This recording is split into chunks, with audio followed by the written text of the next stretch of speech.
So you're trying to plan a Diablo 4 build because you're really hyped for getting into the game finally, and you've gotten to the Paragon part, and you click on a glyph socket, and suddenly you feel very overwhelmed. Or perhaps you are clicking onto a Paragon board and don't know which one to add, or don't know which Paragon boards work well with particular glyphs. Well, I have a resource that'll help you out with that. We've gone and created something that I actually use every single day to help out with theory crafting builds. We've been theory crafting builds on Twitch basically every single day. And what this is a mega document for the Diablo University series. So this also has information about like stuff like gems and stuff as well. And Diablo University is basically this animated series that I've been working on, where we go through and we explain basic concepts about Diablo 4, how certain mechanics work. And I think that it is a pretty good series that tries to explain things on like a new player level. So whether you're a new player or returning a veteran, this should help explain a lot of the systems of Diablo 4 for you. And I highly recommend checking it out. Now, what this document does is it has all of the glyph information just laid out for you. And this is all the stuff from the data mine. And so some of the stuff might change, and if it does, we'll update it once again. However, in column A here, you can see the glyph name. You'll notice that, hey, a big barbarian here, which means that all of these glyphs are for barbarians. And if I keep scrolling down, we'll get to Druid and there so forth and so forth. The second thing though is the glyph baseline benefit. And so this is the thing that when you like socket the gem in, or socket the glyph in, not gems, this is the thing that you get right away. You don't have to have a certain amount of stat in the radius of the glyph. And so for Blood Feeder, for example, for every 5 dexterity purchase within range, you deal a percentage increased damage to bleeding targets. Now this does scale up with levels. Yes, you can level glyphs. And yes, this is basically just the rare glyphs, not the magic ones, because we don't have any information about those yet. But this is just the baseline effect.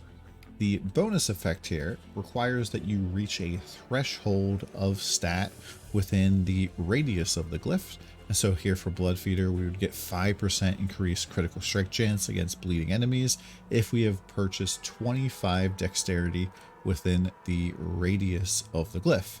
Now, if you don't know, when you put a glyph into a socket, it kind of has a area of effect around it. We don't know for sure what the minimum size is going to be. So like if there is a small size or a 1 radius, it would be about this big. A 2 radius would go out to here. And this is where we believe magic glyphs are going to start in size. Rare glyphs should start at a radius of 3, which goes all the way out to here. And then leveled up rare glyphs will go all the way out to that pink radius, which is like the full thing. And so you have to purchase stats within this range in order to unlock the bonus effect. So I've gone through and I've sorted out all of the glyphs first by threshold type. So for Barbarian, there's Dexterity, Willpower, and Strength, and then sorted them alphabetically as well for you. I've gone and grabbed the maximum glyph power, how much the multiplier is for that. So for example, Barbarian's maximum multiplier for Dexterity is going to be 9 times, and then the maximum value for that. And so what I can do is, if I'm like, I want to use Blood Feeder. This is a Dexterity glyph. I'm going to click down here on the Barbarian tab, and I can see all of the Barbarian boards. I've gone through and counted the stats that are in range of different sizes of glyphs. So small, medium, large, and finally that extreme size. And I've also gone through and figured out what the best boards are per stat. Now you'll notice here that there's a glyph breakpoint thing, and it says large or extreme. And what this means is that for the hemorrhage board, which is this board right here, this very first one, you'll be able to hit the strength breakpoint in the large, which is like the normal size rare glyph. And you'll also be able to reach the dexterity breakpoint with the large glyph. However, you'll have to level up any willpower glyph to like, I think it's like level 14 or higher. It might depend on the glyph. We're not sure yet.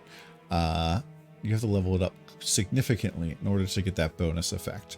So you would not want to put any glyph that doesn't have a large breakpoint in that spot.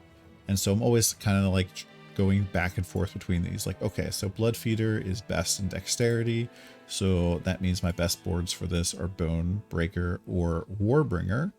And I could also look for other boards here, like, okay, so this is 49. Is there something else that is like 40? Okay, Carnage is 44.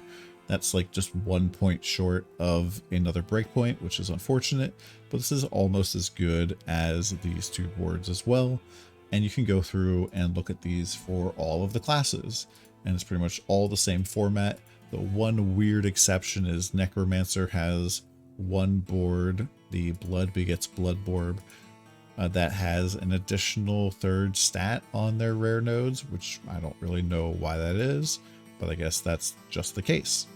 And that's the resource. This is linked in the description below. Let me know if this helps you out. Let me know if you have any questions, and come by the stream. See ya.